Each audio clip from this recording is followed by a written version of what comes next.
इल्म लाए हैं नूर लाए हैं, इल्म लाए हैं नूर लाए हैं, जिंदगी का शूर लाए हैं, खुल्दे हक का पता दिया हमको,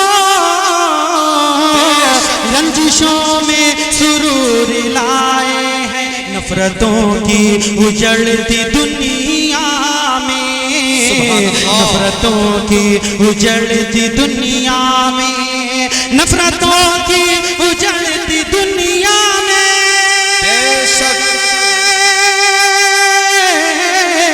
नफरतों की उजड़ती दुनिया में, नफरतों की उजड़ती दुनिया में, रहमतों रहमतों रहमतों का ज़ुहूर लाए हैं। जिंदगी के लिए मर मर के जिया जाता है, खून का घोंट भी हंस हंस के पिया जाता है, और हमने देखा है तो वक्त की रोटी के लिए अब तो माँ बाप का बंटवारा किया जाता है। ये थे जनाब हजरत मौलाना सदर आलम साहब, जिनके मुनासिब वक्त हम नहीं दे पाए, चूंकि हमारे बीच बड़े ही मोतबर और मुअज़्ज़ज़ व मुकर्रम मेहमान तशरीफ रखते हैं। हजरत मौलाना हमारे यहाँ के हैं, लेकिन मुअज़्ज़ज़ और मुकर्रम मेहमान दूर दराज से तशरीफ लाए हैं। हजरत वाला ने माँ के मुनासिबत से जो बात की, दिल की अथाह गहराई तक पहुँच गई, ऐसे पहुँची कि जुबान से बेसाख्ता निकल पड़ता है कि कभी शिकवा नहीं करती, हमेशा मुस्कुराती है, कभी शिकवा नहीं करती, हमेशा मुस्कुराती है, मेरी खातिर सभी अरमान अपने भूल जाती है, कभी शिकवा नहीं करती, हमेशा मुस्कुराती है, मेरी खातिर सभी अरमान अपने भूल जाती है, मेरे अल्लाह तू रखना सलामत मेरी अम्मी को, जो खुद फाकों से रहती है मगर मुझको खिलाती है। अब आइए बिला किसी तमहीद व ताखीर के उस शख्सियत के रूबरू आप तमाम हजरात को लिए चलूं, जिनकी तशरीफ आवरी दूर दराज जिला अररिया से हमारे बीच हुई है, बड़े ही इज्जत व एहतराम के साथ जनाब हजरत मौलाना मुफ्ती दिलशाद साहब नुहमानी, जनरल सेक्रेटरी जमीयत उलमा हिंद रानीगंज, जो कि अररिया से हमारे बीच तशरीफ लाए हैं। 4 मिसरों से हुजूर वाला को दरखास्त करते हैं कि हर लम्हा बुराई से बचाना या रब, अल्लाह के बारगाह दुआ करते हुए मुक़सद होंगे कि हर लम्हा बुराई से बचाना या रब, तौहीद के रास्ते पे चलाना या रब, हर लम्हा बुराई से बचाना या रब, तौहीद के रास्ते पे चलाना या रब।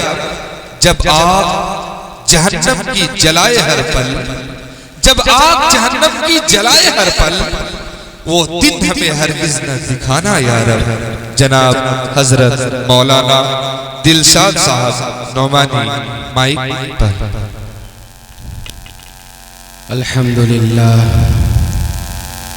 अल्हम्दुलिल्लाह नहमदुहु व नस्तईनुहु व नस्तगफिरुहु व नु'मिनु बिही व नतवक्कलु अलैहि व नऊज़ु बिल्लाहि मिन शुरूरि अनफुसिना व मिन सय्यिआति अमालिना। मन यहदिहिल्लाहु फला मुज़िल्ल लहु व मन युज़लिलहु फला हादिय लहु।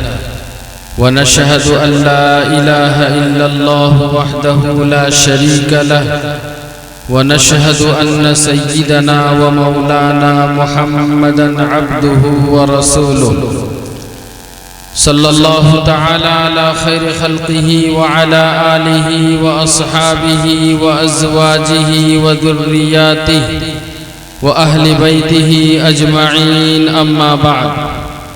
फ़क़द क़ाल अल्लाहु तबारक व तआला फ़िल क़ुरआनिल करीम वल फ़ुरक़ानिल हमीद। फ़अऊज़ु बिल्लाहि मिनश शैतानिर रजीम। बिस्मिल्लाहिर रहमानिर रहीम। इन्नल्लाह यअमुरुकुम अन तुअद्दुल अमानाति इला अहलिहा। वक़ाल अन्नबिय्यु सल्लल्लाहु अलैहि वसल्लम कुल्लु मौलूदिन यूलदु अलल फित्रा फ़अबवानी युहव्विदानिही औ युनस्सिरानिही औ युमज्जिसानिही औ कमा क़ाल नबी सल्लल्लाहु तआला अलैहि वसल्लम। अज़ीज़ान गिरामी, बुजुर्गान मोहतरम, स्टेज पर तशरीफ़ फरमा मोहतरम हज़रात उलमाए किराम, शुअराए इज़ाम, सामीन किराम, पर्दा नशी माँ और बहनें, इस वक्त रात का आखिरी हिस्सा है। बहुत देर से आप हज़रात मुतअद्दिद उलमाए किराम से पुरमग़्ज़ खिताब आपने समाअत फरमाया और शुअराए इज़ाम के नातिया कलाम से भी आपने फ़ायदा उठाया। यह आखिरी वक्त में चंद लम्हा मैं आपके सामने कुछ कहूँगा। दुआ कीजिए कि अल्लाह ताला सही कहने और हम सबको उस पर अमल की भी तौफीक अता फरमाए। हज़रात गिरामी, मैंने कुरान मुक़द्दस की एक छोटी सी आयत करीमा तिलावत किया। अल्लाह तबारक व तआला फरमाते हैं, अल्लाह हुक्म देता है कि अपनी अमानतों को उसके अहल तक पहुंचा दो। अमानत क्या है? हमारे समाज में, हमारे मुआशरे में, हमारे माहौल में, हमारे इलाके में, हमारी ज़बान में अमानत इसको कहा जाता है कि किसी ने किसी के पास कोई सामान रख दिया या रुपया पैसा रख दिया और कह दिया कि मैं ये आपके पास अमानत के तौर पर रखता हूँ, तो उसको अमानत समझा जाता है। लेकिन कुरान मुक़द्दस की आयत से, कुरान पाक के जुमले से, अल्लाह तबारक व तआला के जुमले से सिर्फ यही अमानत नहीं है, बल्कि इसके अलावा और भी अमानत है। जैसे अंग्रेजी में किसी को दोस्त बोलना हो तो कहेंगे फ्रेंड, लेकिन एक दोस्त के अलावा कई दोस्तों को पुकारना हो तो अंग्रेजी में कहेंगे फ्रेंड्स। डी के आखिर में एस बढ़ा देंगे तो कई दोस्त मुराद होगा। अल्लाह तबारक व तआला ने कुरान पाक की इस आयत में, जो मैंने खुतबे में आपके सामने, ये उलमाए किराम मौजूद हैं, हुफ़ाज़ किराम मौजूद हैं, इनके सीने में कुरान के 30 पारे महफूज हैं और ये कमजोर इंसान अल्लाह के इस मुक़द्दस किताब को अपने सीने में महफूज किए हुए हैं। जिस वक्त नबी पाक सल्लल्लाहु अलैहि वसल्लम पर सबसे पहली आयत आई, आप सल्लल्लाहु अलैहि वसल्लम सख्त सर्दी में पसीने से शराबोर हो गए, लेकिन ये कमजोर इंसान के सीने में कुरान महफूज है। मुझे उस तरफ नहीं जाना है, ये उलमा की फजीलत है, हुफ़ाज़ किराम की फजीलत है कि ये कमजोर इंसान अपने सीने में कुरान को महफूज किए हुए है और ये कुरान का एजाज है। दुनिया में जितनी भी किताबें आई है, जितने भी मज़ाहिब आए हैं, किसी भी मजहब के मानने वालों के पास इतनी बड़ी तादाद में उस किताब के हाफिज मौजूद नहीं है। लेकिन अल्लाह का शुक्र है और हम लोगों के लिए नेमत की बात है कि अल्लाह तबारक व तआला ने हमारी इस किताब का ये एजाज दिया है कि सैकड़ों, हजारों, करोड़ों, अरबों हुफ़ाज़ किराम पूरी दुनिया में इस वक्त मौजूद है। मेरे मोहतरम बुजुर्गों, दोस्तों, कुरान अमानत है, इसके साथ हम क्या कर रहे हैं? अगर किसी ने किसी के पास अमानत रखा तो उसका हक यह है कि उसको ज़ाये न करे, उसको बेअैन ही लौटा दे, उसमें तसर्रुफ न करे, उसका इस्तेमाल न करे। हमारे पास जो ये कुरान अल्लाह ने अमानत के तौर पर दिया है, इसके पढ़ने वाले कितने हैं? हमारे समाज में इसके समझने वाले कितने हैं? हमारे समाज में कुरान नाजरा पढ़ने वाले कितने हैं? और अगर हैं भी तो कितने लोग रोजाना कुरान को पढ़ते हैं?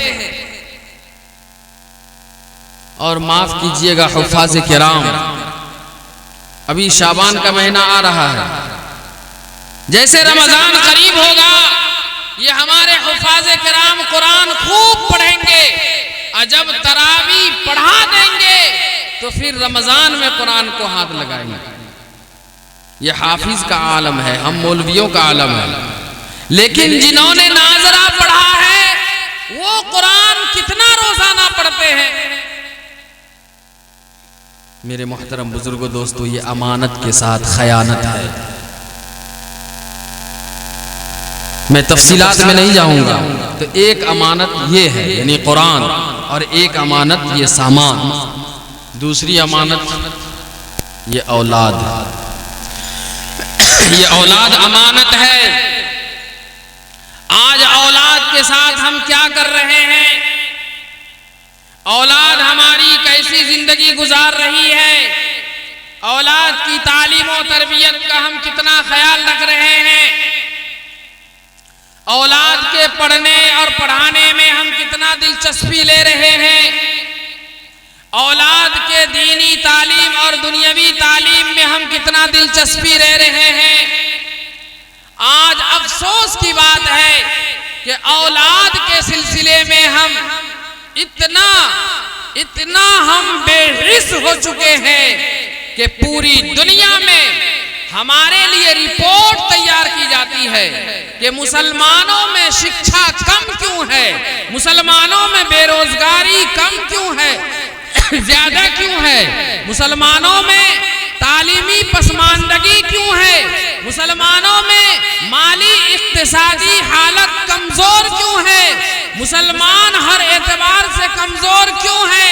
हमारे खिलाफ, हमारे हक में जिनको हमने तालीम दिया, जिसको हमने पढ़ने का तरीका सिखाया, जिनको हमने तहजीब दिया, जिनको हमने तमद्दुन दिया, जिनको हमने डिसिप्लिन दिया, जिनको हमने मुआशरे में रहने का तरीका दिया, जिसको हमने माँ बाप का हक हुकूक दिया, जिसको हमने औरतों का हुकूक समझाया, जिसको हमने समाज में रहने का तरीका बतलाया, वो आज हमारे लिए और हमारी तालीम के लिए, हमारी शिक्षा के लिए, हमारे एजुकेशन के लिए आज वो सर्वे करा रहे हैं कि मुसलमान के बच्चे इतने कम पढ़े लिखे क्यों हैं।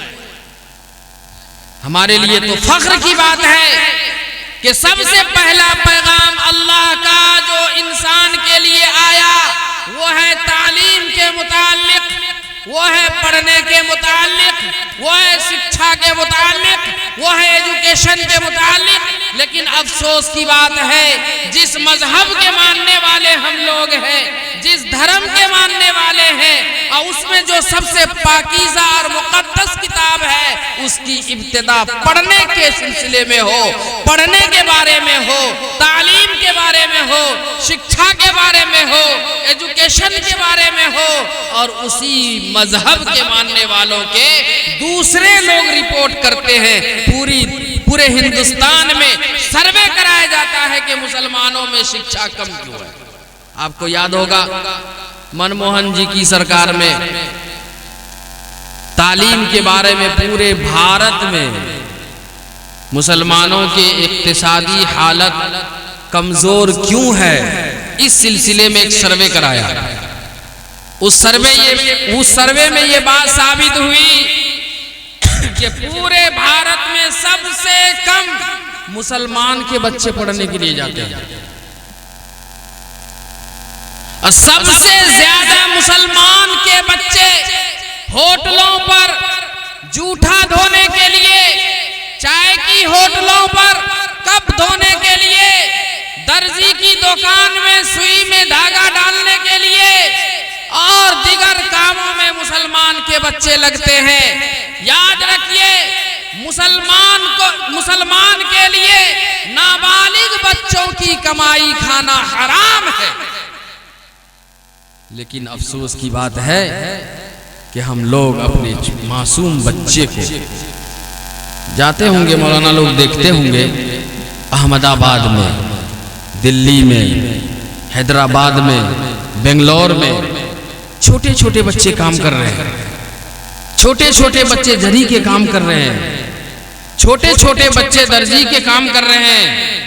होटलों में जाइए, कप धोने वाले, गिलास धोने वाले और लोगों को खाना खिलाने वाले, और उनसे प्यार से अगर पूछिए कि बाबू क्या नाम है तुम्हारा, तो वो नाम अब्दुल रहमान बताएगा, नाजिम बताएगा, कासिम बताएगा। और फिर उनसे पूछिए कि कहाँ के रहने वाले हो, तो कहेगा बिहार के रहने वाले। ये क्या कर रहे हैं, क्या हो रहा है? अभी एक शख्स ने कहा कि सास ससुर की इज्जत और कदर के बारे में बतला दीजिएगा। सास ससुर की इज्जत और कदर के बारे में बतला दीजिएगा। ये अभी बतलाने से होगा? अभी समझाने से होगा? अभी किसी की आंख बंद है और कोई सो रहे हैं। ये तो ऐसा ही होगा कि एक इमाम साहब तकरीर कर रहे थे मस्जिद में, कहा मेरे बुजुर्गों, भाइयों, दोस्तों, प्याज खाना हराम है। अब वो सो रहा था, सुन लिया प्याज खाना हराम है, वो समझ गया प्याज खाना हराम है। घर आया जुमा पढ़ के और घर से प्याज का टोकरा उठाया और सड़क पे फेंक दिया। बीवी कहने लगी क्या हो गया इनको? कहा कम बख्त चुप रहो, इतना दिन से तुमने हराम चीज खाया खिलाया, आज हमारे इमाम साहब ने कहा है कि प्याज खाना हराम है। तो बीवी चली गई इमाम साहब के पास कि हजरत आपने कहा है कि प्याज खाना हराम है। कहा नहीं, हमने तो कहा प्याज खाना हराम है।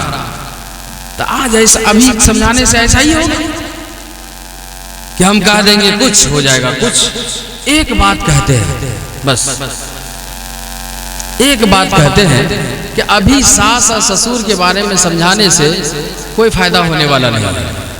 इनको जिस लड़की से हम शादी कर रहे हैं अपने बच्चों की, वो पहले से तालीम याफ्ता हो, उनको मालूम हो कि सास की इज्जत क्या होती है, ससुर की इज्जत क्या होती है, बड़ों का अदब क्या होता है, छोटों पर शफकत क्या होता है, ये उसे दरसगाह में मिलेगा। अभी तकरीर करने से समझ में बात नहीं आएगी, दरसगाह में मिलेगा, क्लास में उसे ये बात समझाई जाएगी। जब उसे इल्म हो जाएगा कि सास ससुर की इज्जत और कदर क्या है, तो वो बहू घर में आकर के कभी भी अपने सास ससुर की नाफरमानी नहीं करेगी। इस सिलसिले में एक लतीफा सुनाते हैं। एक हाफिज जी को एक लड़की से मोहब्बत हो गई। दोनों ने फैसला किया कि हम दोनों शरीयत के मुताबिक जिंदगी गुजारेंगे, दोनों आदमी शादी कर लेंगे। तो कहा ठीक है, एक कागज पे आप भी लिख करके दे दीजिए, एक कागज पे मैं भी लिख करके दे देती हूँ। तो कहा ठीक है। तो हाफिज साहब ने भी लिख करके दे दिया कि हम दोनों शादी करेंगे, शरीयत के मुताबिक जिंदगी गुजारेंगे। और लड़की ने भी लिख करके दे दिया कि हम दोनों शादी करेंगे और शरीयत के मुताबिक जिंदगी गुजारेंगे। दोनों अपना अपना कागज रख लिया। शादी हो गई। शादी होने के बाद कुछ दिन के बाद लड़की कहती है कि देखिए, शरीयत में है सिर्फ आपका कपड़ा धोना, आपके माँ बाप का कपड़ा धोना मेरे लिए जरूरी नहीं है। अगर हम धो देंगे तो एहसान है, नहीं धोएंगे तो हमारे ऊपर फर्ज नहीं। कहा ठीक है। तो आज के बाद से वो कहा कि हम नहीं धोएंगे। हाफिज साहब मान लिया। उसके बाद कहा कि देखिए, शरीयत में आपकी खिदमत जरूरी है, आपका खाना हम सिर्फ बनाएंगे, आपके माँ बाप का, आपके भाई बहनों का खाना हम नहीं बनाएंगे। हाफिज साहब ने इसको भी मान लिया। क्या करेंगे, लिख दिया था ना शरीयत के मुताबिक जिंदगी गुजारेंगे। उसके बाद कहा कि देखिए, ये आपके भाई है, बहन है, माँ है, बाप है, दादी है, दादा है, हमको यहाँ उलझन सा महसूस होता है, हमको अलग घर बना दीजिए। तो अलग घर बना दिया उसके लिए। लेकिन ये अंदर से परेशान हो गया, हाफिज जी परेशान हो गए। अरे लोग क्या कहेंगे समाज में, मोहल्ले में लोग क्या कहेंगे कि हाफिज कुरान बीवी की सारी बातों को मान लिया। तो एक मुफ्ती साहब के पास चले गए, वो दरखास्त, वो कागज लेकर के कि हमने ऐसा लिख करके दिया है, और उन्होंने भी लिख करके दिया है, मेरी बीवी ने भी लिख करके दिया है। तो कहा कि इसमें घबराने की क्या बात है? मुफ्ती साहब ने कहा इसमें घबराने की क्या बात है? कहा शरीयत में है 4 शादी करना। अब चले जाइएगा, सब आदमी 4-4 शादी नहीं कर लीजिएगा। शरीयत में है 4 शादी करना। कब? जब चारों के हुकूक को बराबरी के साथ अदा करे तब।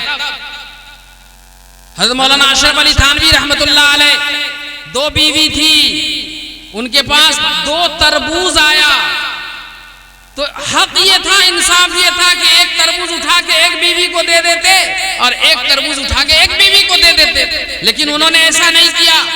तरबूज को काटा, 2 टुकड़ा किया, दोनों तरबूज, एक टुकड़ा इस तरबूज का और एक टुकड़ा इस तरबूज का एक बीवी के घर में पहुंचवाया, और एक टुकड़ा इस तरबूज का, एक टुकड़ा उस तरबूज का दूसरी बीवी के घर में पहुंचवाया। कहा क्यों? कहा इसलिए कि हो सकता है कि एक तरबूज मीठा हो और एक फीका हो। अगर मुकम्मल बगैर काटे हुए अगर बीवी को तरबूज पहुंचा देते तो जिसके घर में मीठा जाता वो बीवी खुश होती, और जिसके घर में फीका जाता वो बीवी नाराज होती कि मेरे शौहर ने फीका तरबूज भेजा। ये हक है, बीवी का हक कितना अदा कर देने की। तो बहरहाल तफसील में मुझे नहीं जाना है, दुआ होगी अभी। तो बीवी के मामले को लेके मुफ्ती साहब के पास चले गए, कहा 4 शादी करना जायज है, तुम अपनी बीवी को जाके कह दो कि एक शादी तो तुमसे मैंने कर लिया है, अब मैं जा रहा हूं, एक शादी करूंगा जो मेरे माँ बाप के कपड़े को साफ करेगी, और दूसरी शादी करूंगा जो मेरे माँ बाप के खाना बना करके देगी, और तीसरी शादी करूंगा जो मेरे भाई बहनों के कपड़े को साफ सुथरा करके देगी। 4 शादी हो गई। तो बीवी क्या कहती है? नहीं नहीं नहीं, कोई जरूरत नहीं है, अकेले सब काम हम कर लेंगे, अब सब काम हम अकेले कर लेंगे, कोई जरूरत नहीं है दूसरी शादी करने की, तीसरी शादी करने की, चौथी शादी करने की, कोई जरूरत नहीं है, अकेले सब काम कर लेंगे। आपके भाई के भी कपड़े धोएंगे, आपके बहन के भी कपड़े धोएंगे, आपके माँ बाप के भी कपड़े धोएंगे, आपके भाई बहनों के भी खाना बनाएंगे, आपके माँ बाप के भी खाना बनाएंगे, और घर के सारे काम काज को अंजाम देंगे, और दूसरी शादी करने की कोई जरूरत नहीं। तो इतनी बात बीवी को पहले से क्यों समझ में नहीं आती है? क्यों नहीं आई पहले से? तो बहरहाल ये तफसील का वक्त नहीं है, रात का आखिरी हिस्सा है। कहने का मकसद ये है कि उस बीवी को, उस शौहर को भी समझाने की जरूरत है। मिसाल के तौर पर ये एक गिलास है, समझ जाइए कि एक गिलास है, इस गिलास में मोहब्बत है, मोहब्बत भरी हुई है। जब तक लड़के की शादी नहीं हुई तो इस मोहब्बत को लड़का 2 जगह तकसीम करता था, आधा माँ को आधा बाप। जब शादी हो गई तो इस मोहब्बत को 3 जगह तकसीम करता है, एक हिस्सा माँ को, एक हिस्सा बाप को, एक हिस्सा बीवी को। जब औलाद हो गई तो इस मोहब्बत को 4 जगह तकसीम करता है, एक हिस्सा माँ को, एक हिस्सा बाप को, एक हिस्सा बीवी को, एक हिस्सा औलाद को। अब अगर कोई शादी होने के बाद माँ कहे कि सब मोहब्बत मुझे ही चाहिए, तो माँ की गलती है, माँ जुल्म कर रही है। कोई बीवी शादी होने के बाद कहे कि नहीं सारी मोहब्बत मुझे ही चाहिए, तो बीवी की गलती है। कोई शादी होने के बाद बाप कहे कि नहीं सब मोहब्बत मुझे ही चाहिए, तो ये बाप की गलती है।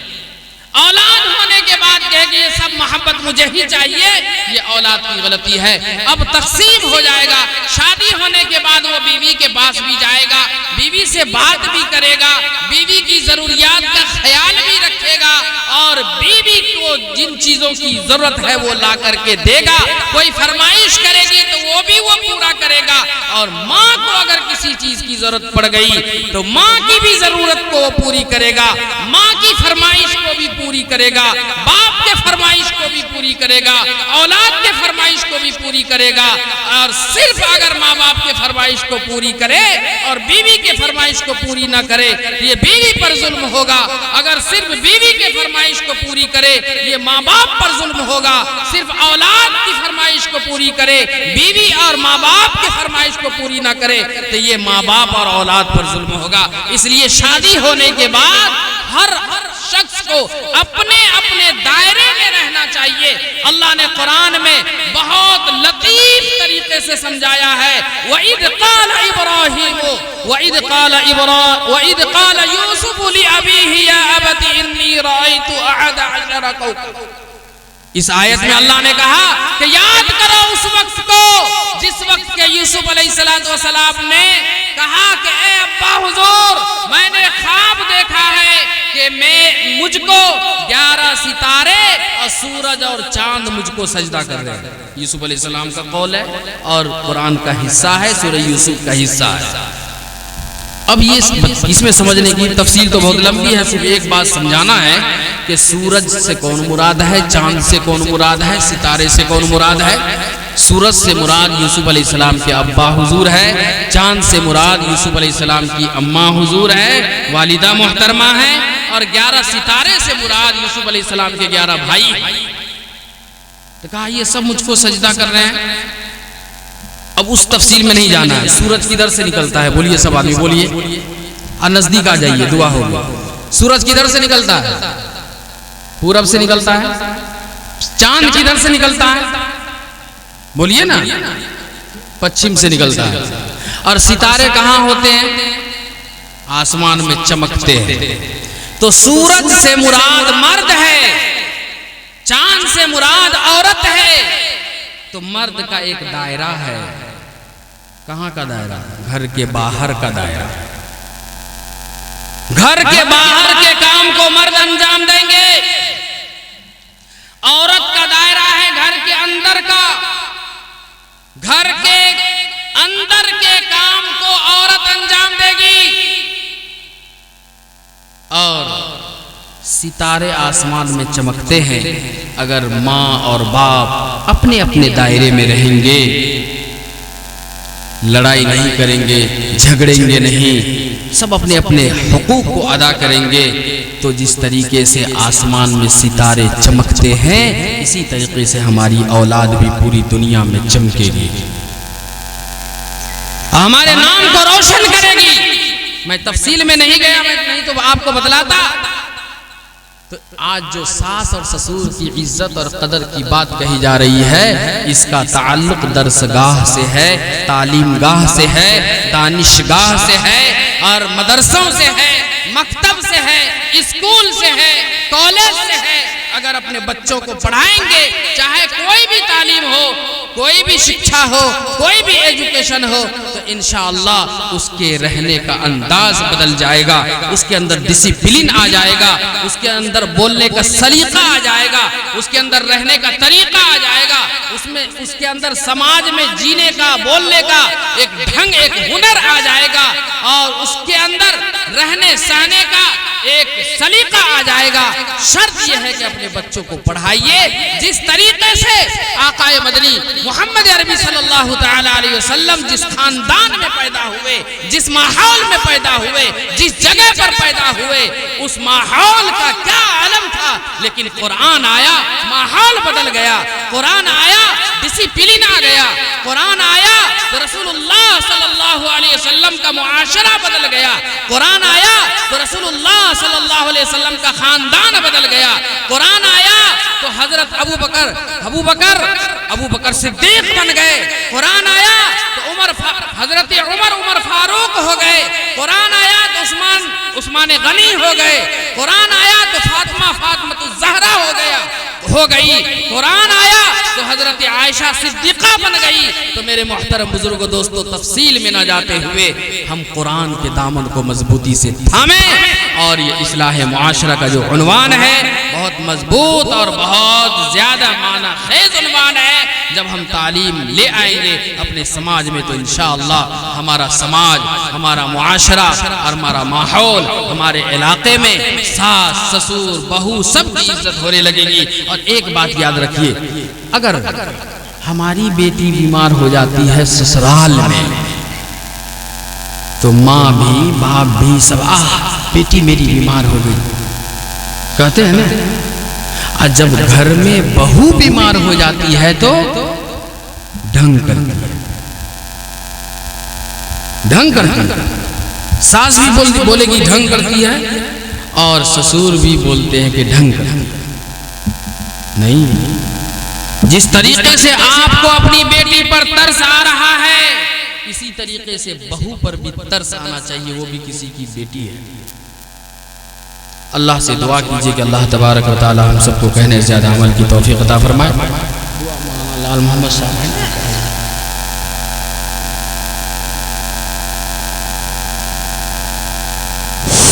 सब लोग करीब करीब हो जाए, दुआ होने जा रही है। भाई छोड़ दे, सब लोग कुर्सी छोड़ दे भाई, सभी हजरात कुर्सी छोड़ दें।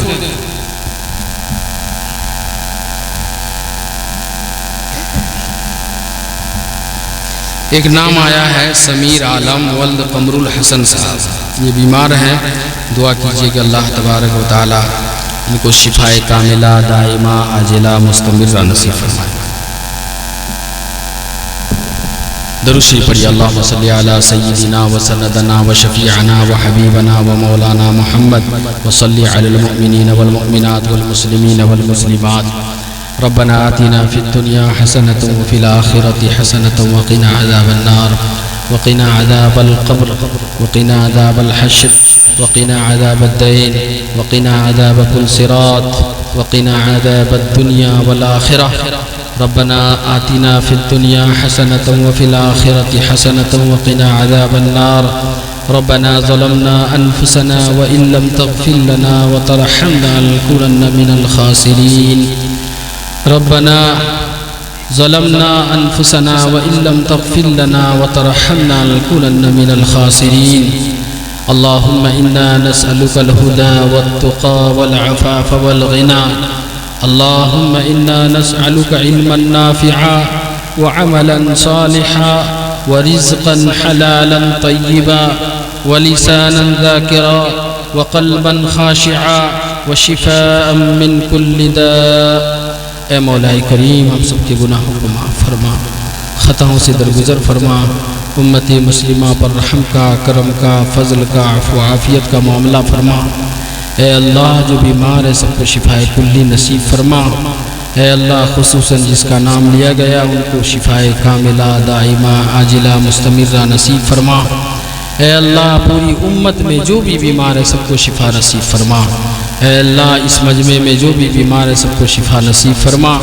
इस मोहल्ले में जो भी बीमार है सबको शिफा नसीब फरमा। ए मौलाए करीम सबकी ज़रूरियात को ख़ज़ाने गैब से तकमील फरमा। ए अल्लाह सबको रिज़्क़े हलाल अता फरमा।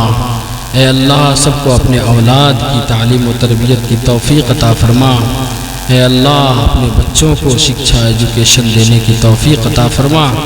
उलूम दीनिया व असरिया से हम सब को अपने बच्चों को आरास्ता करने की तौफ़ीक़ अता फरमा। मौलाए करीम बड़ी लगन और मेहनत से यहाँ के बाशिंदों ने ये प्रोग्राम मुनाक़िद किया। ए अल्लाह सब के कोशिशों को कबूल फरमा। ए अल्लाह इस प्रोग्राम के मुनाक़िद होने में जिन लोगों ने जिस लाइन से भी कोशिशें की है सबकी कोशिशों को कबूल फरमा। दुनिया और आखिरत में बेहतर से बेहतर बदला अता फरमा। मौलाए करीम यहाँ पर जितने लोग बैठे हैं सबके जायज़ मुरादों को पूरा फरमा। मौलाए करीम सबको नमाज की तौफ़ीक़ अता फरमा, कुरान पढ़ने की तौफ़ीक़ अता फरमा, कुरान को समझने की तौफ़ीक़ अता फरमा, अपने गांव के अपने मोहल्ले की मस्जिद को आबाद करने की तौफ़ीक़ अता फरमा। ए मौलाए करीम पूरे आलम इस्लाम की हिफाजत फरमा। ए अल्लाह पूरे आलम के मुसलमानों की हिफाजत फरमा। ए अल्लाह जहाँ जहाँ मुसलमान परेशान हाल है ए अल्लाह सबको अपने हिफ्ज़ व अमान में जगह अता फरमा। ए अल्लाह हरमैन शरीफैन की हिफाजत फरमा। ए अल्लाह हरमैन की हाज़िरी हम सब के लिए मुक़द्दर फरमा। ए अल्लाह सहूलियात मयस्सर फरमा, रुकावटों को दूर फरमा। मौलाए करीम ये रात का आखिरी हिस्सा है। ए अल्लाह गुनाह करते करते हमारा दिल सियाह हो चुका है। ए अल्लाह कोई खैर की बातें हमारे अंदर दाखिल नहीं हो रही है। ए अल्लाह हमारी इस्लाह के लिए उलमाए किराम कैसी कैसी मेहनतें कर रहे हैं। ए अल्लाह फिर भी हमारी इस्लाह नहीं हो रही है। ए अल्लाह हम सबको अमाल सालिहा की तौफीक अता फरमा। मौलाए करीम हम सब के गुनाहों को माफ़ फरमा। ए अल्लाह आप माफ़ नहीं करेंगे तो कौन माफ़ करेगा। ए अल्लाह आपके अलावा कोई और नहीं है। ए अल्लाह दुनिया वालों के सामने एक से एक 2 बार जाने में वो नाराज़ हो जाते हैं। ए अल्लाह आपकी वो अजीम हस्ती है कि बार बार मांगने से आप खुश होते हैं। मौलाए करीम ये रात के आखिरी हिस्से में ए अल्लाह उलमा भी हाथ उठाए हुए हैं, हुफ़ाज़ किराम भी हाथ उठाए हुए हैं। ए अल्लाह क़ुर्राए किराम भी हाथ उठाए हुए हैं। ए अल्लाह तेरे हबीब के मद्दाह भी हाथ उठाए हुए हैं। ए अल्लाह हम सब के गुनाह को माफ़ फरमा। ए अल्लाह सय्यात को हसनात से मुबद्दल फरमा। ए अल्लाह इस इजलास को कबूल फरमा। ए अल्लाह इलाक़े के लिए मुस्बत नताइज अता फरमा। मौलाए करीम हम सब के जायज़ मुरादों को पूरा फरमा। हमारी दुआओं को अपने फजल करम से नबी पाक सल्लल्लाहु अलैहि वसल्लम के सदक़े में कबूल फरमा। रब्बना तक़ब्बल मिन्ना इन्नका अंतस समीउल अलीम व तुब अलैना इन्नका अंतत तव्वाबुर रहीम व सल्लल्लाहु तआला अला खैरि खल्क़ी व आलिहि व अस्हाबिहि अजमईन बिरहमतिका या अरहमर राहिमीन।